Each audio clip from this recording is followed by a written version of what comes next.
राधे राधे दोस्तों, आइए आज जानते हैं कि खीरा काट करके भगवान श्री कृष्ण का जन्मोत्सव किस तरह मनाया जाता है। तो हम एक खीरा ले लेंगे और एक सिक्का लेना है। चाकू से खीरे को नहीं काटा जाता, इसको हम सिक्के से ही काटेंगे। ये मैंने एक थाली ली है, इसमें पहले तुलसी दल रख लिया है और फिर थोड़े से फूल रख लिए हैं। इसमें हम लड्डू गोपाल जी को स्नान कर, फिर जो खीरा और सिक्का हमने लिया है, इससे इस खीरे पे इस तरह कट बना लेंगे। सिक्के से कट बनाने के बाद में यह पूरा भाग हम खोल के और इसके अंदर से ये बीज वगैरह ये निकाल देंगे और इस तरह खीरे को अंदर से खोखला कर लेंगे। और फिर हम लड्डू गोपाल जी को यहाँ बिठा करके और फिर पंचामृत से स्नान करवाएंगे।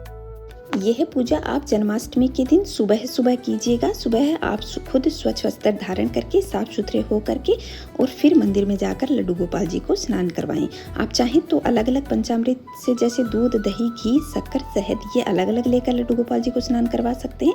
और मैंने ये साथ में लिए हैं। और इस तरह फिर हम स्वच्छ जल से लड्डू गोपाल जी को स्नान करवा देंगे। स्नान करवाने के बाद में एक साफ स्वच्छ कपड़ा लेकर के और फिर लड्डू गोपाल जी को हम पोंछ लेंगे अच्छे से। पहुंचने के बाद में और फिर हम यहाँ उनकी अच्छे से ड्रेस पहनाएंगे और उनकी पूजा करेंगे। पूजा करने के बाद में हम शाम के समय, जब हम शाम का दीपक जलाते हैं, तो उस समय आपको यह खीरे वाला ये करना है। पहले आप एक पात्र लेके उसमें एक तुलसी दल रख लें और फिर इस तरह फूल रख लें।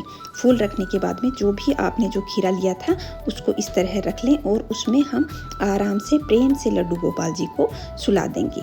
फिर जब रात को 12 बजेंगे तो हम इनका जन्मोत्सव मनाएंगे। उस समय हमें इस खीरे में से लड्डू गोपाल जी को बाहर निकालने हैं और उनको झूला झुलाना है और उनकी पूजा करनी है। इस तरह फिर हम इसको कवर कर देंगे और एक लाल रंग का कपड़ा या चुनरी जो भी आपके पास है, इस तरह आप इसको रख देंगे।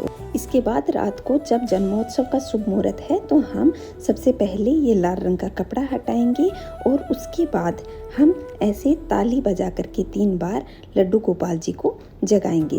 प्यार प्रेम से इनका जन्मोत्सव मनाएंगे। सबसे पहले ये फूल वगैरह सारे हटा लेंगे और इसके अंदर से लड्डू गोपाल जी को बाहर निकाल करके हम फिर से पंचामृत से इनको स्नान करवाएंगे, इन्हें स्वच्छ वस्त्र पहनाएंगे और इस तरह हम खीरे से इनका जन्मोत्सव। इसके बाद हमने जो खीरा लिया था उसके आगे का भाग है, इस डंठल को हम सिक्के से काट लेंगे और इस आगे के भाग को हम किसी पेड़ के नीचे दबा देंगे और ये सारा परिवार प्रसाद के रूप में ग्रहण कर लेंगे।